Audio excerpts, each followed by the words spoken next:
आपने संसार में कई शब्द सुने होंगे, स्वर्ग, नरक और मोक्ष। मोक्ष के विषय में फिर किसी सभा में विशेषतया कहेंगे, लेकिन हम स्वर्ग के बारे में थोड़ा सा विचार करते हैं। आप लोग स्वर्ग पाना चाहते हैं या नरक? स्वर्ग वाले हाथ खड़ा करो। हाँ, सब स्वर्ग पाना चाहते हैं। अच्छा, एक बात बताओ, क्या किसी ने बिना मरे स्वर्ग देखा है? अरे बोलो, देखा है? बोलते क्यों नहीं? अधिकतर लोग कह रहे हैं नहीं देखा है। आप तो देखा है कह रहे हैं, और जो कह रहे हैं कि नहीं देखा है और आपको स्वर्ग चाहिए, तो बोलो मरने को तैयार हो कि नहीं? अरे आप कहते हो जो लोग बिना मरे किसने स्वर्ग देखा है, ऐसे लोगों से पूछने का मन है, अगर सच में स्वर्ग चाहिए तो मरने को तैयार हो कि नहीं? आओ समझें कि स्वर्ग किसे कहते हैं। स्वर्ग नाम है सुख का। जब हमारे पास सुख और सुख की संपत्ति अधिक हो और दुख की संपत्ति कम हो, साधन कम हो, उसका नाम क्या है? स्वर्ग। जब सुख और सुख के साधन अधिक हो और दुख के कारण कम हो, वो क्या है? स्वर्ग। और जब दुख की सामग्री अधिक हो, सुख और सुख की सामग्री कम हो, इसका नाम है नरक। अच्छा, एक बात बताओ, एक तो आपका ये वर्तमान जीवन है, आप इस समय यहाँ बलिया जनपद के सहजवार नगर में निवास करते हैं, लेकिन कभी ना कभी तो हमें सहजवार को छोड़ना पड़ेगा। अरे बोलो, छोड़ना पड़ेगा कि नहीं? अरे सहजवार ही क्या, ये शरीर भी छोड़ना पड़ेगा। और जब इस शरीर को, सहजवार को छोड़कर हम अगला जीवन प्राप्त करेंगे, तो न जाने कर्म कहाँ ले जाएगा, भगवान की व्यवस्था कहाँ ले जाएगी। क्या पता लखनऊ में जन्म होवे, क्या पता बलिया में जन्म होवे। अब ये बताओ कि आप स्वर्ग यहाँ वर्तमान जीवन में है या मरने के बाद है? अरे कुछ तो बोलो, कह दो यहाँ है या वहां है, बोलो ना। है जी? अगर यहाँ ही स्वर्ग है तो बोलो वहां क्या है? आपसे मैं एक प्रश्न और अगर पूछ लूं, आप यहाँ हो कि वहां हो, तो क्या उत्तर दोगे? तो आपको कहना चाहिए पीछे के जन्म की अपेक्षा से हम यहाँ हैं, ना पीछे के जन्म की अपेक्षा से हम वहां हैं, और आने वाले जन्म की अपेक्षा से हम यहाँ हैं। आहा, हम यहाँ भी हैं, वहां भी हैं। सब वस्तुएं जन्म चक्षुओं से नहीं दिखती है, बहुत सारी बातें ज्ञान चक्षु से भी दिखती है। एक बार एक ऋषि समाधि में बैठ गए और भगवान से बोले, सृष्टि बड़ी विचित्र है, कोई विद्वान है, कोई अविद्वान है, कोई धनवान है, कोई निर्धन है, कोई स्वस्थ है, कोई विकलांग है। ये सृष्टि की विचित्रता क्यों है? बस समाधिमान ऋषि को भगवान ने जब जनाया, सृष्टि के विचित्रता के कारण को बताया, तो समाधिमान ऋषि समाधि से उठा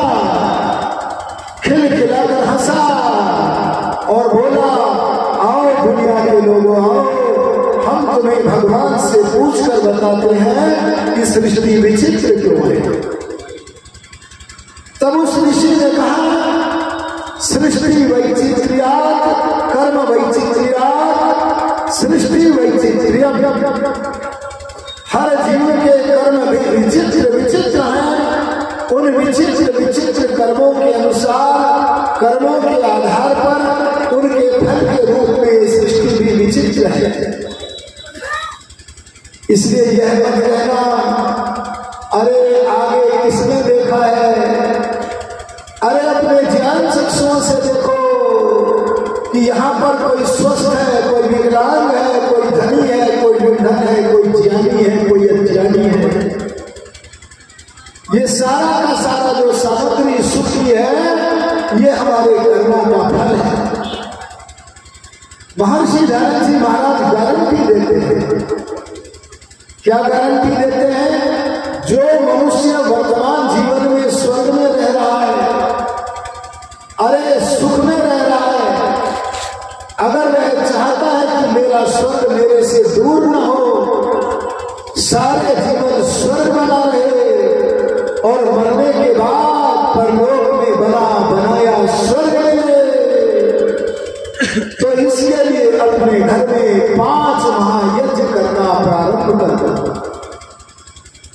अगर आपके घर में वर्तमान में स्वर्ग नहीं है और बनाना चाहते हो और मृत्यु के बाद भी स्वर्ग ही मिले ये इच्छा करते हो, तो प्रतिदिन 5 महायज्ञ करना प्रारंभ कर दो। और 5 महायज्ञों के नाम नोट करो। पहला काम है ब्रह्म यज्ञ। अरे क्या काम है? ब्रह्म यज्ञ। दूसरा काम क्या है? देव यज्ञ। तीसरा पितृ यज्ञ। चौथा बलि वैश्वदेव यज्ञ। और 5वां अतिथि यज्ञ। 5 कामों के लिए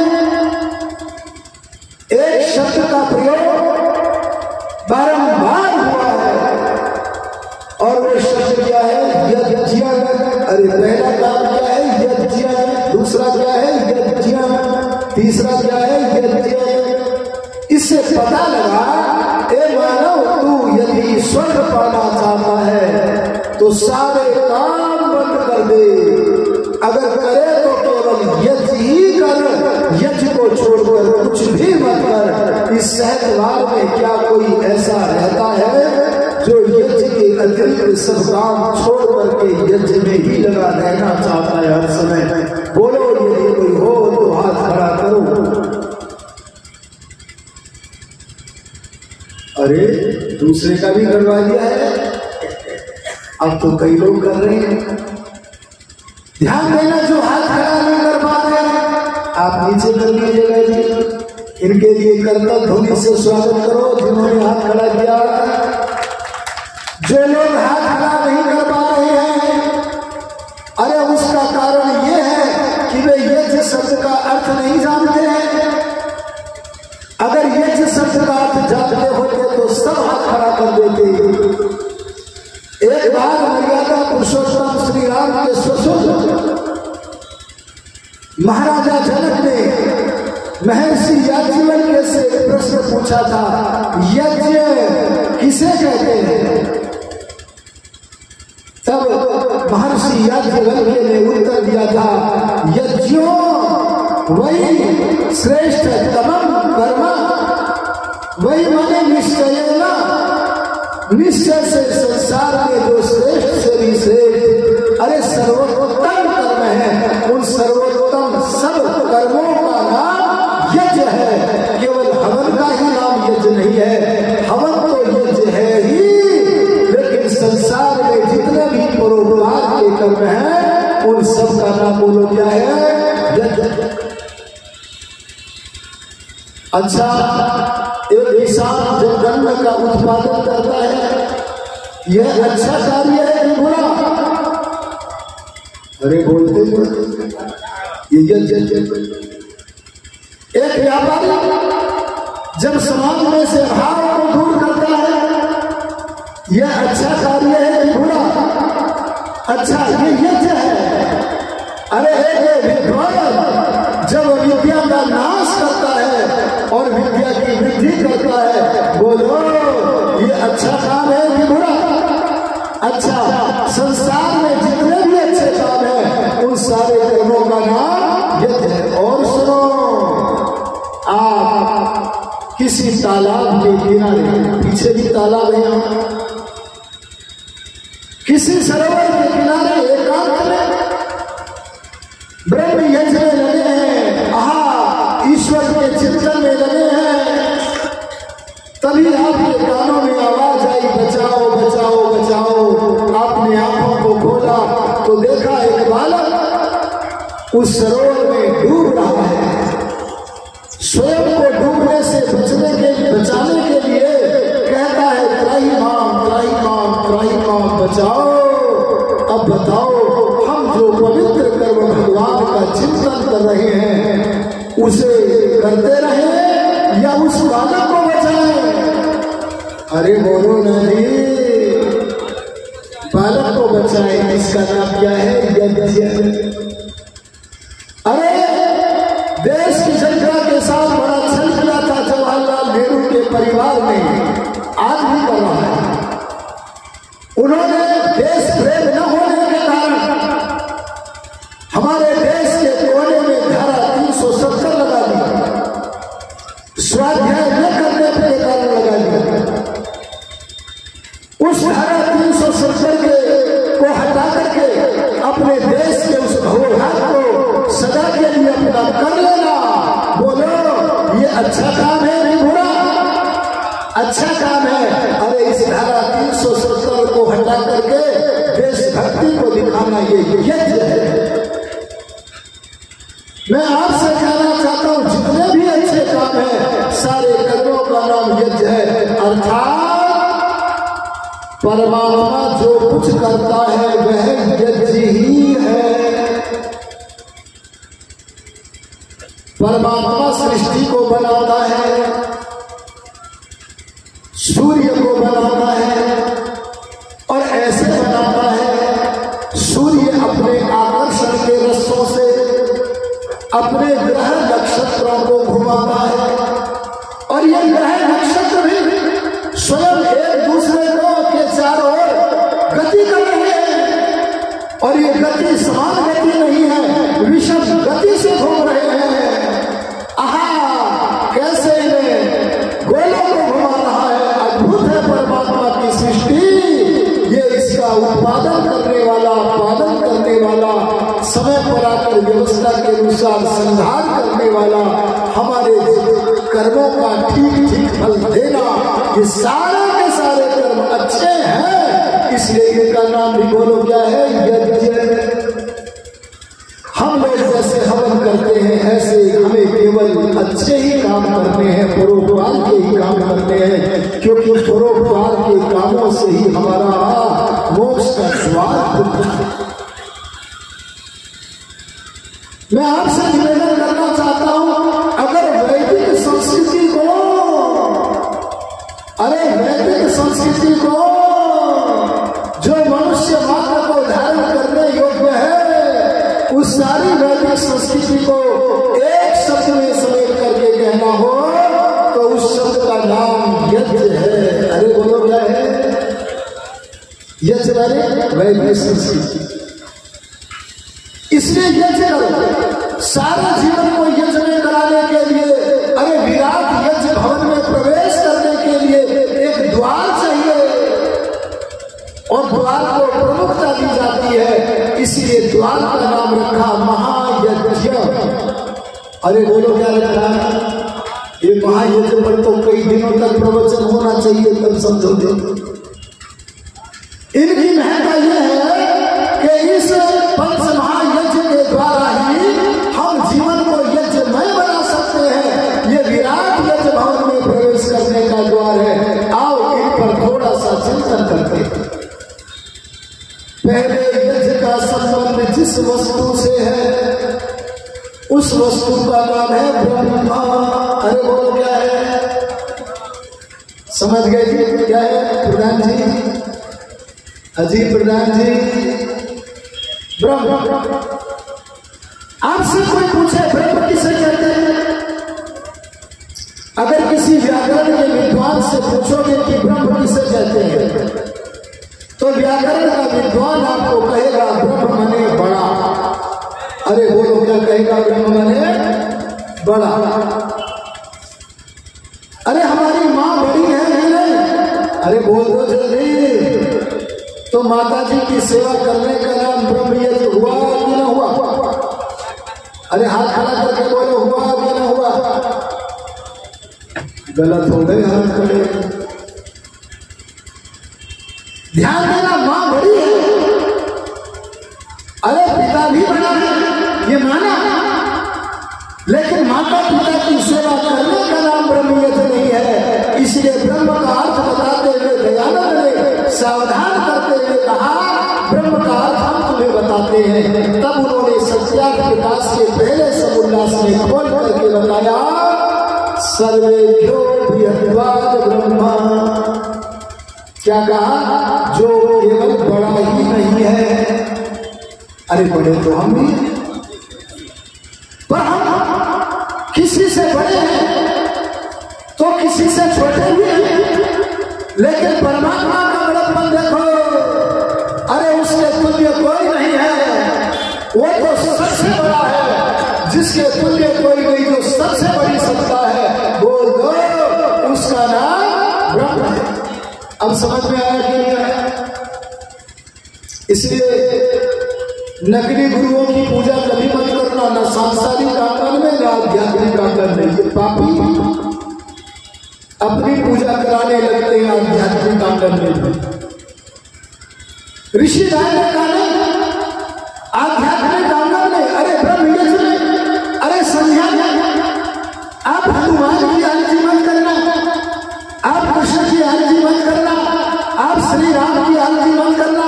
अरे राम जिसकी आरती करते थे, अरे कृष्ण जिसका ध्यान करते थे, अरे महर्षि ध्यान जिसकी उपासना करते थे, उस परमात्मा के ही चिंतन करने का नाम बोलो ब्रह्म यज्ञ है। अगर परमात्मा का चिंतन नहीं किया, वह दूसरा यज्ञ तो हो सकता है, लेकिन वह ब्रह्म यज्ञ नहीं।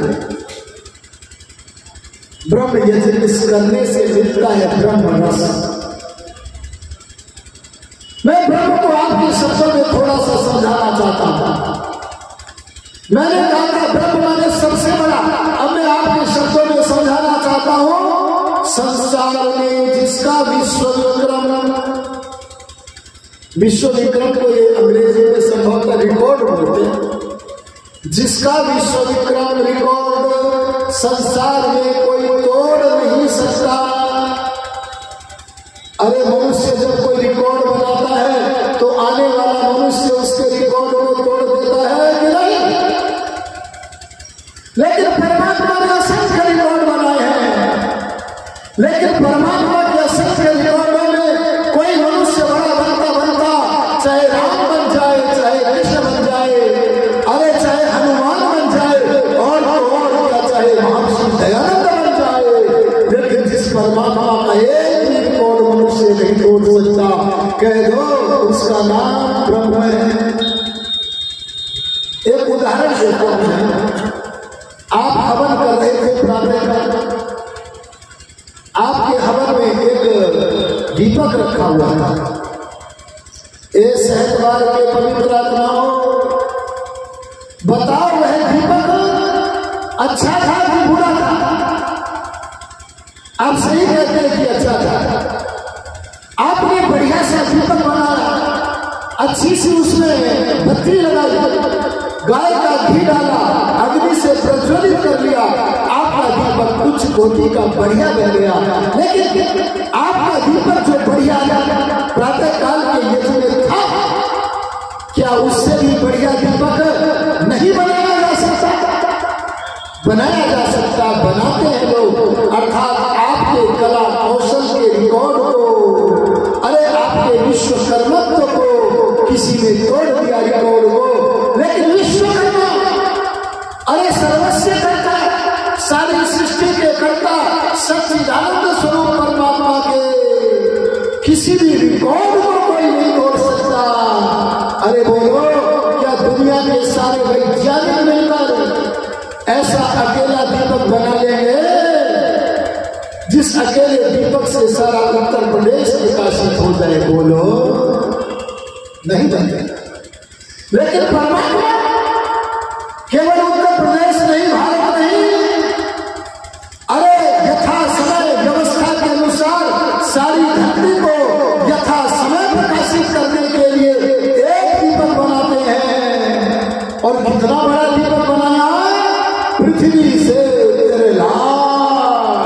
50,000 गुना बड़ा दीपक बनाया। हे भगवान, इतना बड़ा दीपक बनाओगे पृथ्वी को प्रकाशित करने के लिए, 13,50,000 गुना बड़ा कहां धरोगे? हे पिता, कौन से आले में उस दीपक को रखोगे? तो परमात्मा कहते हैं तू चिंता न कर, मेरे पास आले के स्थान की कोई कमी नहीं है। अरे मैं अनंत आकाश के भीतर एक छोटे से कोने में अपने सूर्य नामक दीपक को धरूंगा और धर करके यथा समय सारी पृथ्वी को आलोकित करूंगा। बोलो, सूर्य रूपी दीपक के रिकॉर्ड को संसार में कोई महामानव तोड़ सकता है? भगवान कहते हैं मैं तेरे लिए रात्रि के लिए ये दीपक बनाता। हमने अपनी अल्पज्यता से कहा नहीं भगवान रात में मत बना। क्यों ना बनाना? हमने कहा सूर्य की धूप लगती है, गर्मियों के दिनों में कम से कम छत के ऊपर अपनी खाट डालकर सो तो जाते हैं। अगर आपने रात के लिए भी दीपक बना दिया तो हम सोएंगे कैसे? गर्मी लगेगी। तब भगवान बोले तू मेरे ज्ञान को नहीं जानता, मेरी शक्ति को नहीं जानता, मेरे विश्वकर्मत्व को नहीं जानता। मैं तेरे लिए रात्रि में भी दीपक बनाऊंगा, पर वो शीतलता देगा, उष्णता नहीं देगा। बोलो, ऐसा दीपक कोई बना ले? अरे मैं भगवान के ब्रह्मत्व का बड़प्पन का वर्णन करता रहूं,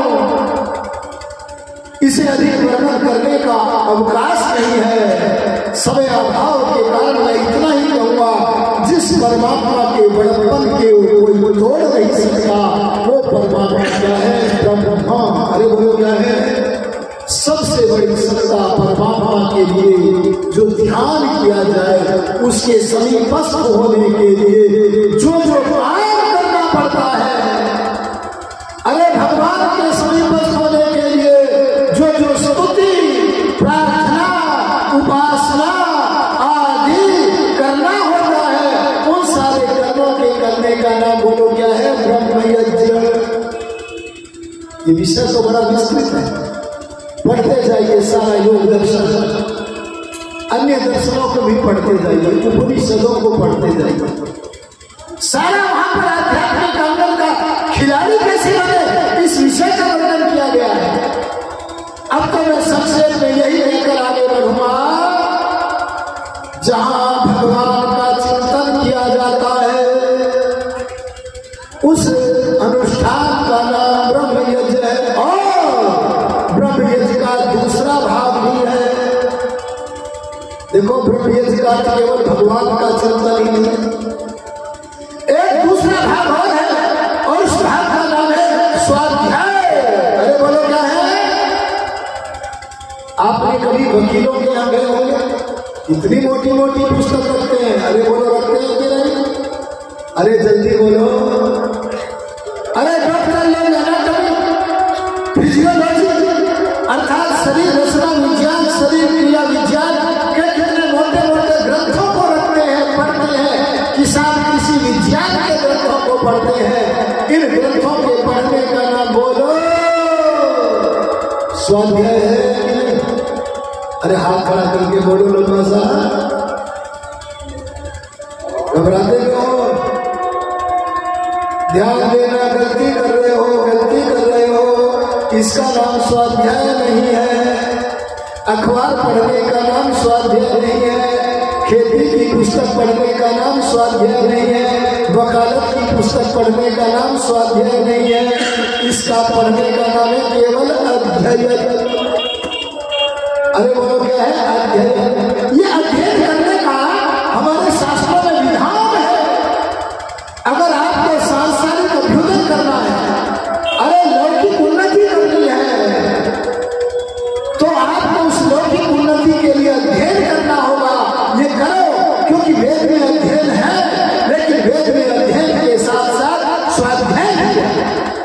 मैं दोनों का अंतर बताता हूं,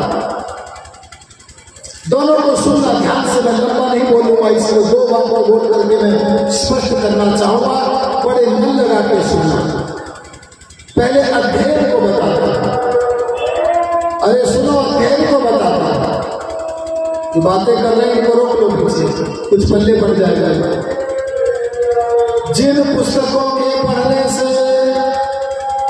जैसे खेती की पुस्तकें, व्यापार की पुस्तकें, वकालत की पुस्तकें, जिन पुस्तकों के पढ़ने से हमारे मन के विचार का प्रवाह बहाव शरीर रूपी गढ़ के बाहर हो, और केवल मन के विचार का बहाव ही बाहर न हो, बल्कि उस विचार का फल उपलब्धि भी बाहरी हो, रोटी के रूप में, कपड़े के रूप में, मकान के रूप में।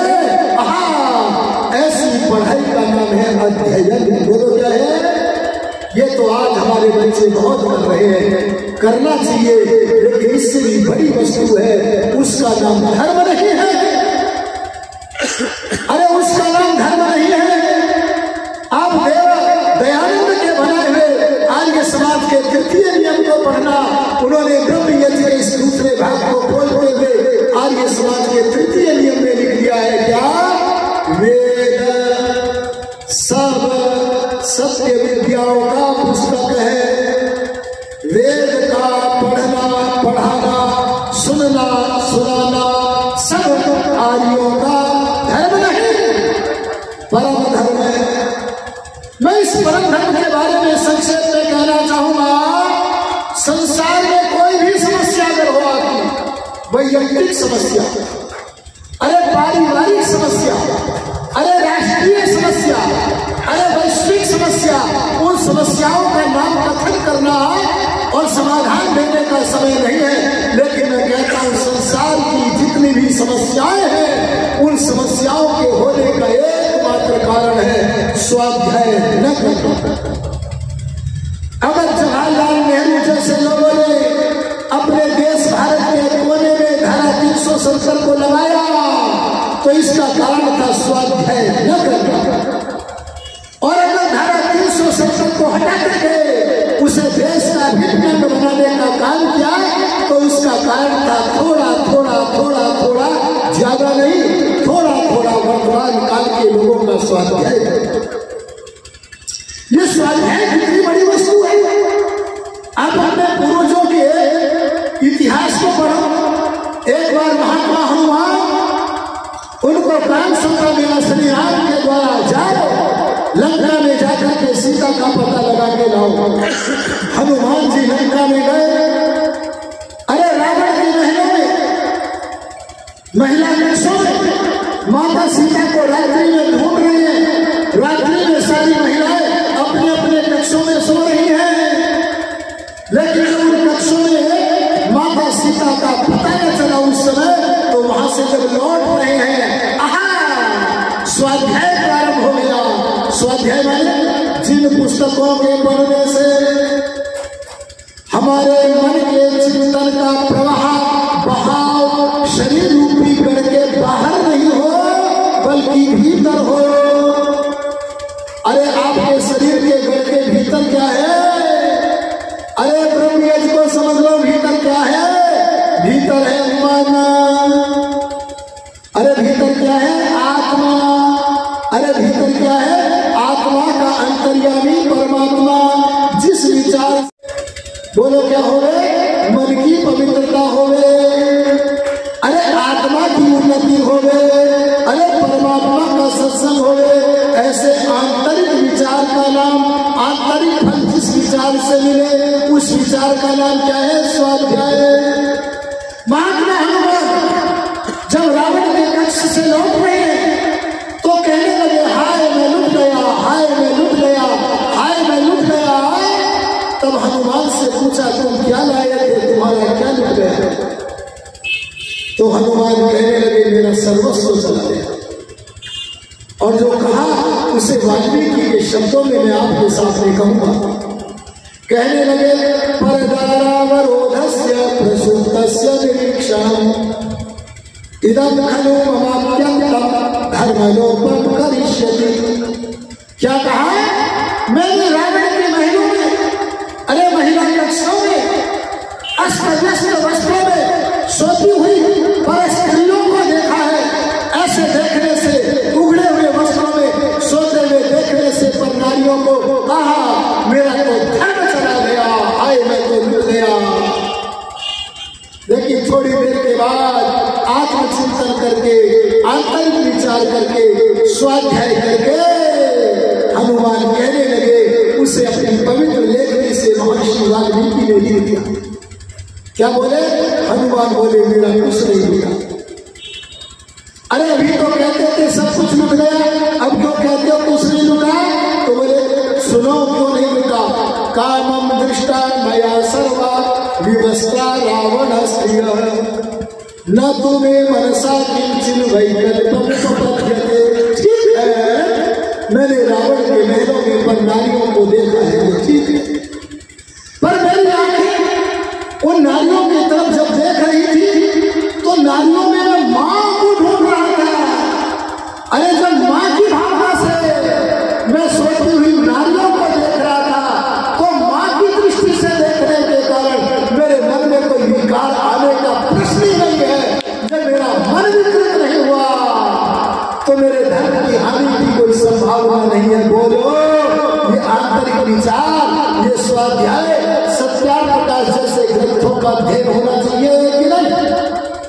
अरे बोलो, होना चाहिए कि नहीं? और देखो, एक बार महर्षि विश्वामित्र जी, महर्षि याज्ञवल्क्य अपने गुरुकुल में पढ़ा रहे, अरण्य में पढ़ा रहे, बराबर में से आचार्य अरुण जी जैसा व्यक्ति वहां से गुजर रहा है।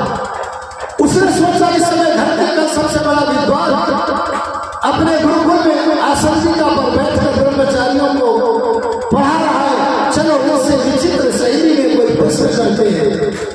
तब उस जिज्ञासु ने विचित्र शैली में एक प्रश्न किया। सुनो प्रश्न, जरा सुनो। क्या प्रश्न किया? हे महर्षि, अगर कल सूर्य न निकले तो क्या हो जाए? अगर कल पानी बहना बंद कर दे तो क्या हो जाए? अगर कल चांद न निकले तो क्या हो जाए? तब महर्षि याज्ञवल्क्य बोले अगर कल सूर्य न निकले, अरे कल चंद्रमा न निकले, अरे कल पानी बहना बंद कर दे तो विनाश हो जाए।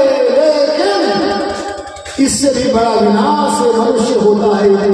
कब होता है? तब उस जिज्ञासु को कहते हैं महर्षि याज्ञवल्क्य, सूर्य न निकलने पर, अरे चंद्रमा